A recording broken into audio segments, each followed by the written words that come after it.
Hello, and welcome back to the Bober Academy Football Podcast as we continue our Lineman of the Week series. I am your host, Chris Bober, 8-year NFL veteran, 4 years with the Giants, 4 years with the Chiefs, and I have the distinction of starting a game at every position on the O-line in the NFL. And this sponsor, of course, I'm the founder of the Bober Academy, where our mission is to train and develop superior linemen to dominate on the gridiron. And of course, this year, I am now the offensive line coach at Creighton Prep here in Omaha, Nebraska. This week we're joined by my guys from Creighton Prep. So usually I've done this for a few years, and I've talked to other coaches and I've talked to other players who I've either worked with or followed. And this year I actually get to talk to Coach Tim Johnk at Creighton Prep and two of my linemen, CAarson Hill and Nathan Wilch. Thanks for coming on, guys. Yeah, thanks Coach. For having us. Yeah, awesome. Yep, thanks for having us on. Yeah, well, I appreciate you guys coming out. I just want to give a quick reminder to everyone out there who's watching or listening. So at Bober Academy is my handle on all the social media channels. So, retweet, follow, like, comment, whatever they do out there in the social media world. If you're watching this on YouTube, right down there is the subscribe button. I'd love for you to subscribe to our channel. Of course, we highlight great offensive line play and guys around the area. I also have a lot of instructional videos and everything about football on there. And then if you're listening to this on a podcast, subscribe to our channel. That way you get notified when we have new podcasts coming out about once a week, maybe more than once a week. Like I said, I'm the offensive line coach now at Creighton Prep. I got to have my guys on today. And, kind of before we get started, a lot of people have asked me, it's like, hey, how and why did you end up at Creighton Prep? Because, I'm a South guy, South Omaha guy. And, didn't even cross my mind that I would ever coach at Creighton Prep or really kind of even be a high school coach. I was really happy with what I was doing with Bober Academy. And I think it was last December, Coach Young calls me. I remember where I was. I was sitting in the parking lot picking up my daughter from school. Her car was in the shop or something. And he calls and says, hey, Coach, Coach is going to retire this year. Coach Sledge, who's been there with him for a long time, his son is down at Nebraska now. He wanted just to go and enjoy that and wanted to step away from coaching. He's like, would you consider the job and, or do you know someone? So it took me back a little bit. I had to think about it for a while. I talked to a bunch of people. I talked to several of the guys that are on his staff just to find out. I met with Coach Johnk a few times. We sat down for a long time. And next thing you know, I'm the O-line coach at Creighton Prep. So I'm really excited to be there. It's been a great journey so far. I'm loving being there, loving the guys, loving the school, loving the program. And, getting to coach with a guy like such a great head coach like Coach Tim Johnk is such a pleasure. I'm learning so much. The learning curve as a coach, coming from a player and an instructor, I have a lot to learn. And, I feel like I'm around some of the best guys out there. So, Coach Johnk, thank you for the opportunity. Not only to come on my podcast, but to hire me as your online coach.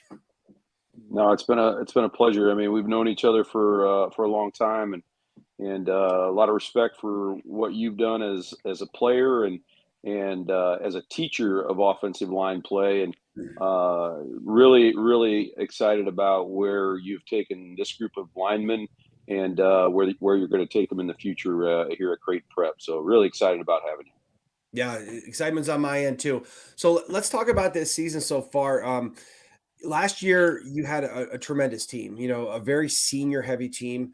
You graduated, I think, 35 seniors. A lot of those guys went on to play college football. So you guys are a game away from the state championship. And, when you lose a class like that, they graduate, that we were going to have a different type of team this year.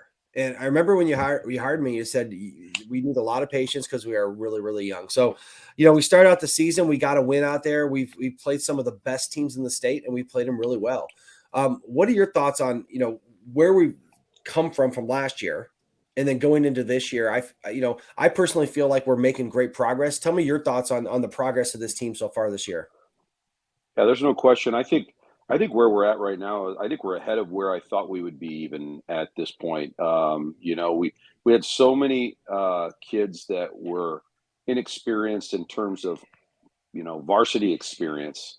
We have, 5 or 6 freshmen that we have up with us that are getting an opportunity to play in our program. And so anytime you have that kind of youth and inexperience, there's going to be some bumps in the road, right? And then you look at our schedule and you look at our first 5 games, 4 we've played. We have one tomorrow night against another really good top 5 team in Millard West. And all of those teams are old teams that have a lot of kids back, a lot of experience back, and so we're going into the first half of our year kind of going, you know what, man? I mean, if we can continue to get better and make some progress and really embrace the process of getting better. The second half of our year, I think we're going to surprise a lot of people in terms of how we're going to play. Now, I think we've probably surprised some people already in terms of how we've played, because I think there's a lot of folks that didn't think we were going to be nearly as competitive as we are right now, and that's a tribute to our players, buying into the process and the program, and understanding that there are going to be some ups and downs, but I think at the end of the day, I think they've really bonded together. I think we've gotten to a point where we're really pulling together in the same direction, which I think is important for some of the things in terms of the ups and downs that we do have, because there are a few of them, a little more than what we had last year, just because of the veteran group that we had last year. So really proud of the group and the team and our coaching staff for really attacking every day and every week and getting better. Yeah, and I can tell you, being out there every day with you, it is a challenge, because some of these guys, I talked to you about it before. I say they need to develop varsity scar tissue, right? They got to get in some varsity games and get some of those, the level of play and the speed and the physicality. But they've really taken to it. So I'm gonna talk to my guys over here. I got the right side of my line here. I got CAarson Hill, who's my right guard, and Nathan Wilch, who's my right tackle. Nathan, let me ask you this: going from a guy, you and CAarson both coming on as first-time starters and really first time being on varsity. What's your experience been coming from like kind of the JV level into a starting position on the offensive line? Yeah, it's fun. It's a lot of fun. Oh, yeah. I've played with CAarson since freshman year, so to be next to him at the highest level of high school football has just been tons and tons of fun. The speed is way faster. That took a little bit, to get used to. I feel like that's the hardest part of transitioning from JV to varsity is just the speed of the game. And you take your lumps, obviously, like you said, and that took some getting used to. Like I've obviously took some lumps this season, but I think the overall word that I would use to describe varsity football is just fun. Tons of fun. I love it. I love it. How about you, CAarson? What's it like coming up to the varsity level and competing out there with some of the best players in the state? Oh, 100%. I agree. JV was fun and all, but I love that there's nothing better than seeing everyone in the stands, and you block some dude, you make a big gap, you got a guy laying on the ground, he's trying to get out from underneath you, and then you see a running back just run down to the end zone. You can hear the crowd just roaring, and it's just like you're in a whole nother world, man. You just like escape all your anxiety and everything. It's just like, I don't know how to explain it. I love it. I think JV was fun, but moving up to varsity, it's a whole nother world, new world, 100%. I love it. I love it, man. As the guys like Coach Johnk and I who played a lot of football, you guys don't understand what we would do to put the helmet on again and go out there with you guys and compete. All right, Coach, let's talk about, the team has come so far. Let's talk about our offense, right? Yeah. I guess I don't know really kind of how to describe our offense, even being one of the guys who's, helped implement the offense and teach it and stuff like that. But I think we're a pretty balanced offense. I think we got some playmakers all over the field, but share with our watchers and listeners out there some of the guys and their contributions on offense, especially at the skill positions. We're going to get to the O-line here soon, but I know we got to do to Tony Caniglio, but there's other guys out there too. Tell me about Tony and some of your other guys in the backfield and on the edge. Yeah, Tony Caniglio, I think you start with him. I mean, anytime you have a quarterback that is returning with some starting experience, and Tony started the last 4 games for us last year in the playoffs, really from probably 4 or 5 games from the Papillion game last year in the second half all the way through the end of the season through the semifinals. Tony started. So when you have that guy coming back, and he's been fantastic. I mean, he's bigger and stronger. He can really throw it. But the thing that makes him really dynamic is the fact that he can really run the football as well and scramble and really puts pressure on defenses. Michael Burt at tight end, obviously, is a guy that has an Iowa offer, and he gets a lot of attention from defenses, and they've got to know where he's at all times. And he's really done he's done really well so far this year. And again, he'll continue to have a great second half of our season. I think we have 2 running backs, and one's been a little bit nicked up a little bit. In Angelo Walker, but Jacob Ruby and Angela Walker are two young running backs. Angela, a sophomore, and Ruby, a junior. Both were JV guys last year, and so they played behind a great player in Marty Brown a year ago, and so they're kind of cutting their teeth. But they both have a lot of talent and are really kind of settling into our offense and the things that we do there. Jackson Wergler, I think, is a wide receiver that has a ton of ability. Wyatt Lasher at receiver. We're playing Zach McClay a little bit more on offense here the last week or so, and we'll continue to get him a little bit more on the offensive side. But he's so valuable on defense for us that it's really, it's hard to put him over there and maybe risk getting him nicked up. But I think our young guys, and again, just like these offensive linemen, a lot of those guys were all JV guys last year, and getting their opportunity to kind of wait in the wings, and I think they're all doing great. They're all progressing. We're all getting better every single day and every week, and that's really all you can ask from them. But offensively, I think we're multiple. I think you're right. I think we can throw it and we can run it. We can do a lot of things in our offense, but it's very multiple. We can line up 21 personnel. We can line up in 10, 11 personnel. We can go we can go empty, which we've done this year as well. So I think we're very versatile, and that makes us a little bit more difficult to defend. Yeah. So CAarson, let me ask you about your quarterback, right? Tony Caniglio is a guy, and obviously getting to coach you guys, I get to interact with Tony quite a bit, and there's something about his demeanor, right? He never runs hot or cold. He's just always very steady. I remember one play we had kind of messed up an assignment, and a guy came free, and I said, "Hey, listen, sorry, we kind of went the wrong way," and stuff like that. He's like, "Oh, it's no big deal. I saw him." And he just scrambled for a first down. What's it like with Tony out in the huddle? I'm not out there with you guys in the huddle, but what kind of presence does he have in the huddle on game days? It's very weird. Typically, you'd expect him to be like super hype and everything, but he's actually a really down to earth guy. All the time when we're in the huddle, he says everything super clear. Any questions he has, he says straight up. But he's pretty well. He controls that huddle, and that he's the one in charge. Even on that break, you can hear he's in control. And going up to the line, his cadence is the same every time. And it's just nice to know that I got a guy back there behind me that just in case I do mess up or one of my teammates mess up, that he has the ability to react and has a very fast thinking mind to be able to scramble or whatever you guys said. Yeah, kind of everything we need from him, he's given to us. Yep. What about you, Wilch? We got some guys back there. I know we love to come off the ball and run the ball. So we're hoping to get Angelo back this week. We got another weapon in Bert, and we got guys on the outside. Tell me about some of those guys, not the alignment, but some of the other guys in the huddle out there on Friday nights with you. Yeah, so I think our receiver group is a really special group, especially with Jackson Wergler. I mean, he's just a burner. You got to put somebody over the top of him. He's so fast. You got Jacob Ruby in the backfield. He's so shifty, so sneaky.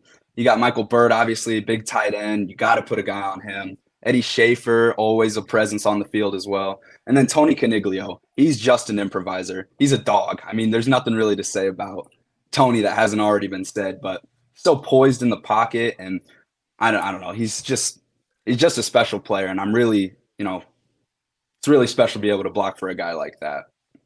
Yeah, he is. And, the guy that Coach mentioned a little bit that's really been like the heart and soul of our team is, we have Zach McClay. He's a guy who it's kind of funny because he's leading the nation in tackling. That just came out the other day. The guys all had fun with that. Mm-hmm. Such a special player. We use him in that position from safety, kind of like a linebacker, which is going to, I think Coach talked about, benefit him at the next level, right? I think the radar went out on him and they're seeing him. But he plays defense and starts and is a captain.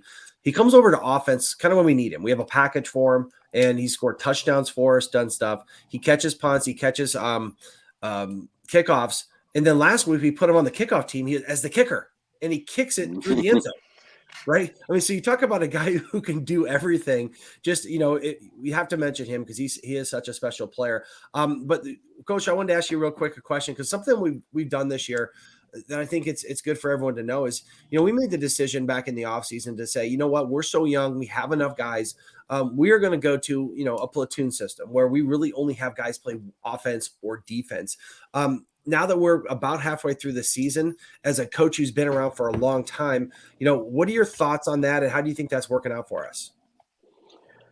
Well, I'll tell you this, that, in all the other places that I've ever been, outside of prep, I never had the ability to go platoon because I never had the numbers. I was in smaller schools, And so we just didn't have the numbers. And so when you get to a place like Creighton Prep 7 years ago, you kind of just you fall into, okay, here's what I know, and here's what we're going to do. And so we kind of we stayed with that philosophy of playing guys both ways. And then last year, and really by you came out and you kind of said, hey, what do you think about thinking about platooning with our guys, and so we looked into it. We talked to a lot of guys. You obviously brought some experience with that in terms of talking to some people that you knew.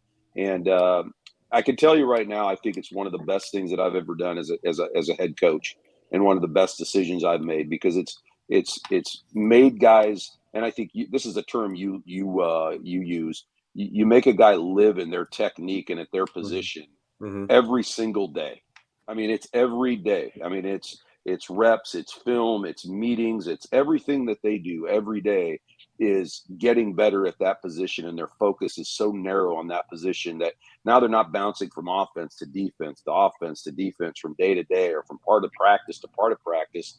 And we would not be, I don't think we would be as far along. And then when I say we're farther along than I thought we would be, I said in the last 5 minutes ago or so, I don't think we would be there if we weren't platooning. I think platooning has allowed us to do that. I think it's kept us healthier, because we don't have all these guys, and some of our, main guys playing every snap both ways. If Zach McClay was playing every snap both ways, he wouldn't be leading the nation in tackles right now. I mean, that he would be beat down a little bit more. Shoot, he might be nicked up and injured, and in the same way with a lot of guys that could play both ways. How much are you getting out of them? And so I think philosophically, I think it's the best decision that, as a head coach in 31 years, that I've ever made for our program, because of the numbers that we have at Creighton Prep, because we can do that and be able to do that. And it's going to pay huge dividends for us as we get into the second half of our season, into district play, and even more as we get down the road next year and 2 years down the road, as we just keep stacking repetitions for all of these young players we have in our program. Yeah, and I feel that way as an offensive line coach, because what I'm teaching my guys to do is to have a base, keep their feet on the ground, and really work on your technique. Where if I would send them over to defense, that's a completely different technique, right? It's all about kind of having a little bit narrower stance, being more like an athlete without your feet on the ground and moving around and stuff like that. So I appreciate not having to reteach guys every other practice. So it's been great for me. So I'm interested, because I've never really asked my guys, right? It's kind of the decision we made. We kind of went through and had like a little bit of I don't know if you call it a draft, but we kind of went back and forth as a staff and said, who's going to play offense, who's going to play defense. But start with you, Nathan. Tell me about, this is the first time we've done this. Well, how do you feel like it's been playing just offense? Throughout my football career, I've always been kind of like an offensive lineman. I've never played much defense. So going into platoon, I mean, it's just strengthened my technique even more. I feel like I have, like a focused purpose on this team. Like, I'm the right tackle. I have, a purpose. I have a goal. I have assignments, that don't really change all that much week to week. And it's really easy, to do that. It's, football is obviously a physical game, but people don't really mention the mental side of it all that much. And it makes that facet of the game just so much easier. So I really like platooning. I'm really glad that we're implementing it here at Creighton Prep. Yeah, no, I appreciate you guys buying in. How about you, CAarson? I mean, as our right guard, you're one of our more dynamic guys. And, if we had to, I bet you could play defense and do really well. But how do you feel like playing just O-line? Yeah, well, actually, when I was first introduced to the idea, I hated it. I was like, man, I really want to play some defense. I really wanted to get on both sides of the ball. But I don't think I understood like what the reason was. And once we kind of started to get into like some preseason stuff and going over the techniques and whatnot, then I started to buy into it. And I started to realize that maybe coaches actually know what they're talking about for once, But of course, I'm just showing, of course. But no, seriously, seriously. I mean, once you guys like. Once I bought into it, and once I started to realize that like it works, and me and Coach Bober, we talked this morning, and we're like, at this stage of the year last year, I was done. I was already ready to be done, and I was like exhausted. Waking up was a pain in the butt, but not like right now. My body still feels fine. My mental still feels fine. It still sucks waking up, but it's so much easier than last year. And I think if we get further into the season, it's gonna pay off. Like for example, like a team will be super exhausted. You're gonna have some banged up dudes, and those starter dudes that are playing both sides that are all beat up, they aren't gonna be there anymore. And then they're gonna have some second string that don't have as much experience, so they're gonna have to reteach them. And I think we're gonna be advanced there. Yeah, and we're starting to see that kind of. I think there's some teams. Yeah, there's some teams out there right now that are starting to get some of those guys already up in some of the other schools, and so you hear that, and those are the guys that are kind of playing both ways. So yeah, I think that's going to be a big benefit for us down the road. Nice. So, Coach, tell me your perspective of our offensive line. You know, with the guys we got up front, I think we got a pretty good group. They're a young group, but you know, tell me, you know, the head coach's perspective of our offensive line and the guys we have up there and what they're doing for us.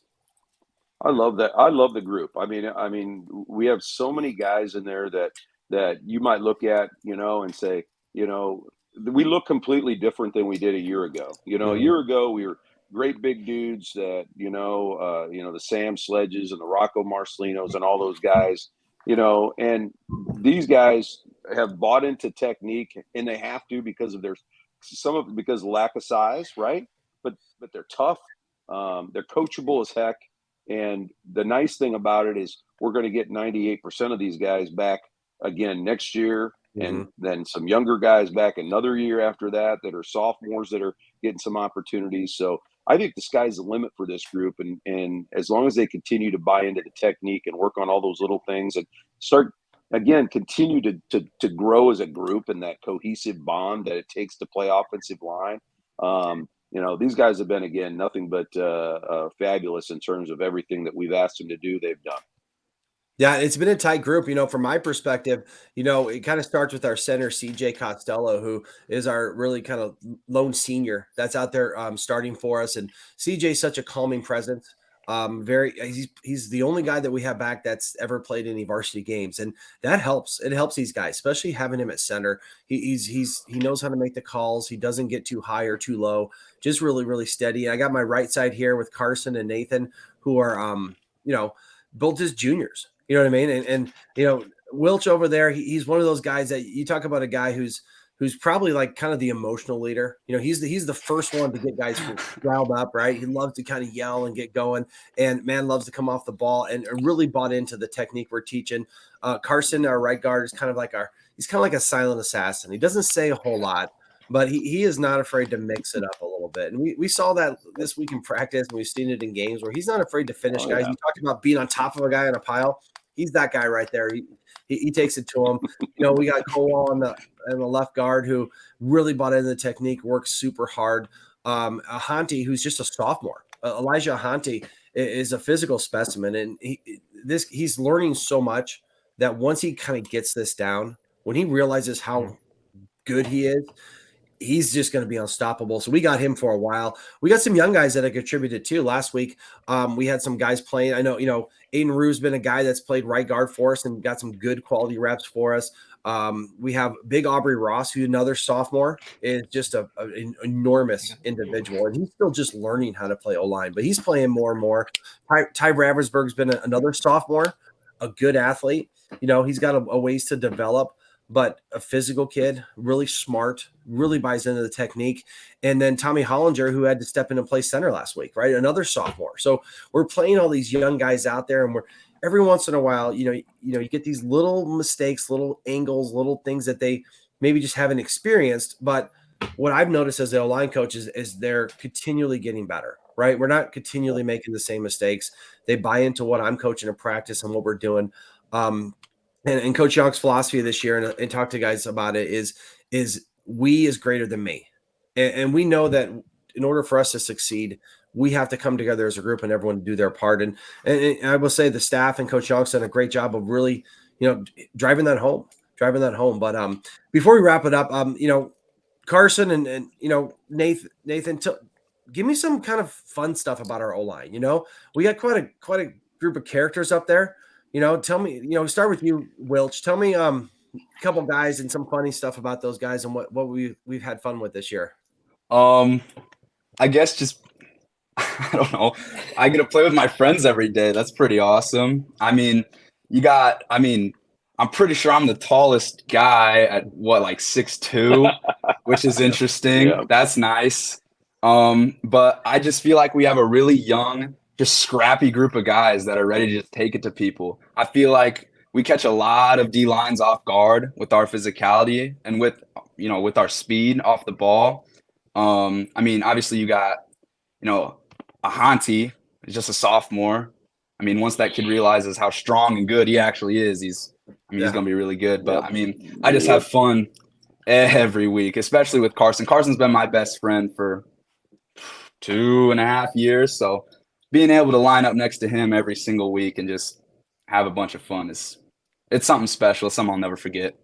Nice. How about you, CAarson? What do you got to say about this group of guys you're playing with? I don't know. I love these guys. It took me a while again, but I love them. And I think my favorite memory with them is, so we went to Applebee's one time, get these bottomless wings for like $15 or something. And we all kept getting extra. And then it all kept going back to Rue. And Rue was like, hey, you got extra wings? And oh man, it's just so funny. Everyone was just passing their wings down to Rue. I think he took home like 35 wings. He took home like 30 plus wings. Insane.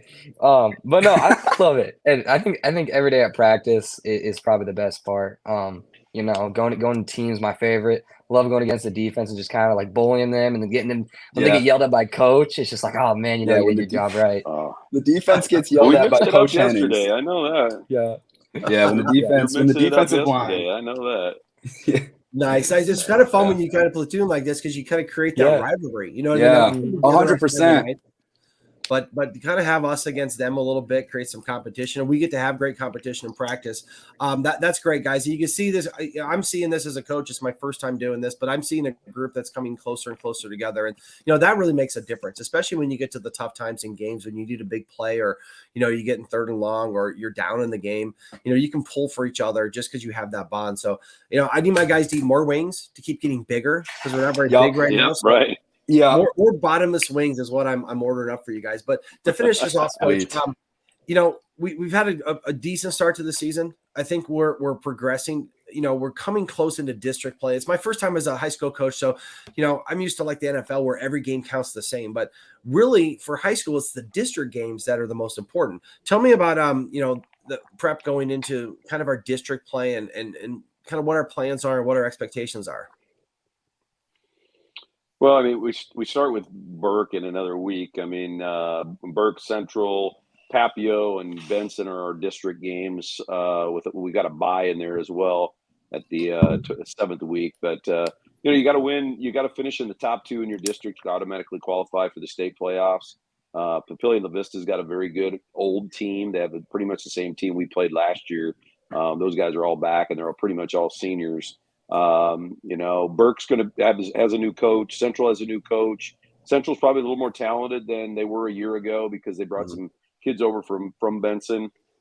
So, the nice thing is we're going to play people in our district that haven't played the schedule that we have. And that's going to be a benefit for us in terms of the speed and the physicality and the level of play that we have had to play at every week.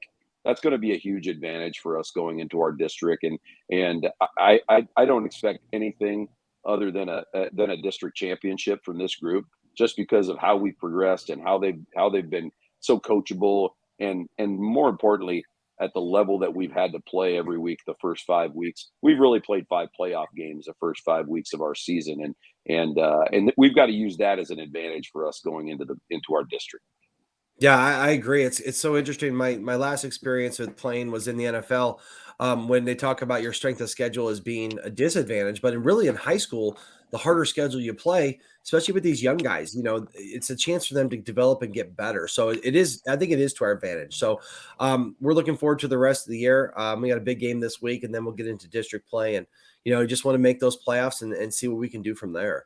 But Absolutely. I'm going to kind of wrap it up here, guys. I really appreciate it. It's kind of fun. You get a little bit different personalities than you do on the field or in the coaching room when you put them on a podcast like this. So CAarson and Nathan, thanks for joining us tonight. Coach Jonkk, as always, thank you for everything. Really appreciate you sharing everything about our program. I'm excited to be a part of it. Just as we wrap up here, just last reminder here, if you're watching this, click down there for our right down there for our subscription to the YouTube page, and at Bober Academy as our social handle. Please retweet, all the things they do on social media and help us promote good offensive line play. So CAarson, Nathan, Coach Johnk, thanks for joining me. I'm going to put this out tomorrow. You can share with all your friends. And I really enjoyed kind of coming together. Even though I get to see you guys almost every day, this is definitely a fun experience for you guys. So thanks for coming out. Appreciate it, guys. Thank you, Coach. Thank you. You bet, man. Thank you. We'll see you guys tomorrow.